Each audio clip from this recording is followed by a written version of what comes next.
Grand 2 de ce chapitre consacré aux séries entières qui s'intitule Régularité de la fonction somme d'une série entière d'une variable réelle. Alors, dans le grand 1, on a vu ce qu'était une série entière, on s'est posé le problème du domaine de définition de la somme de séries entières. On a vu que la notion de rayon de convergence était centrale pour voir si la série entière convergeait ou pas.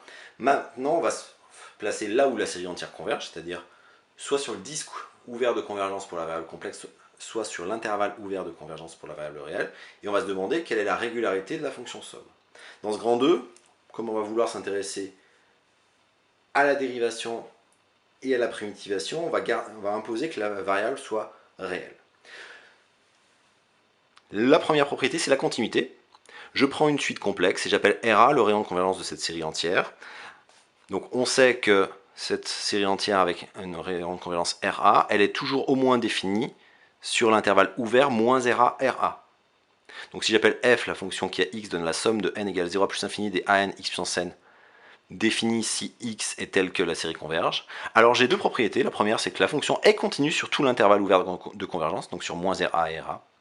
Et deuxièmement, si en plus j'ai une hypothèse de la convergence de la série des modules de an RA puissance n, qui ne sera pas forcément automatique, mais si on a moyen de vérifier que cette série est convergente, alors la fonction f sera continue sur l'intervalle fermé moins RA et RA. Elle sera définie et continue sur cet intervalle fermé. Alors la démonstration, je ne la fais pas pour l'instant dans la mesure où c'est un cas particulier de la continuité d'une somme de série d'une variable complexe.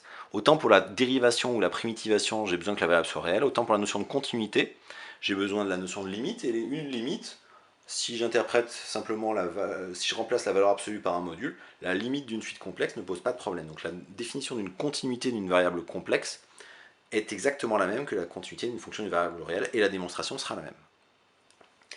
Remarque sur ce théorème, c'est qu'a priori, on a vu par définition du rayon de convergence grâce au lambda Bell que la fonction f de toute façon est définie sur l'intervalle ouvert moins RA, RA. En RA et en moins RA, on ne sait pas si la série est convergente ou pas. Donc ce qu'il faut retenir, c'est qu'une fonction somme de série entière est automatiquement continue sur l'intervalle ouvert de convergence. Et la condition 2 est une condition suffisante pour que f soit définie et continue sur l'intervalle fermé. Elle n'est pas toujours vérifiée, mais parfois elle l'est. Un exemple, si je prends la fonction qui à x donne la somme des 1 sur n au carré x puissance n, eh bien c'est une série entière de rayon de convergence 1, elle est de la forme de la série des n puissance alpha z puissance n, le rayon de convergence vaut 1, donc elle est mécaniquement définie et continue sur moins 1 ouvert, mais la condition avec le rayon de convergence qui vaut 1, la série des modules de 1 sur n au carré qui fait 1 sur n au carré fois 1 puissance n est une série de Riemann convergente, donc la fonction f elle est définie et continue sur moins 1 fermé. Alors, ce résultat et ceux qui vont suivre pourront être réinterprétés. Là, je les traite à la main sur les séries entières.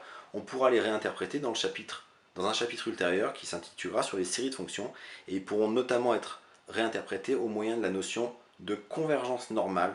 En fait, on démontrera qu'une somme de séries entières converge normalement sur tout segment inclus dans l'intervalle ouvert de convergence, ce qui assure et le point 1, et le point 2, c'est la convergence normale sur l'intervalle fermé de convergence. Et la convergence normale impliquant la convergence uniforme. Donc là, je m'adresse uniquement aux 5,5 qui ont déjà entendu parler de série de fonctions, sinon les autres ne peuvent pas comprendre pour l'instant, mais la convergence normale implique la convergence uniforme, et la convergence uniforme, la transmission de la continuité par convergence uniforme est un résultat sur les séries de fonctions qu'on verra dans le chapitre sur les séries de fonctions.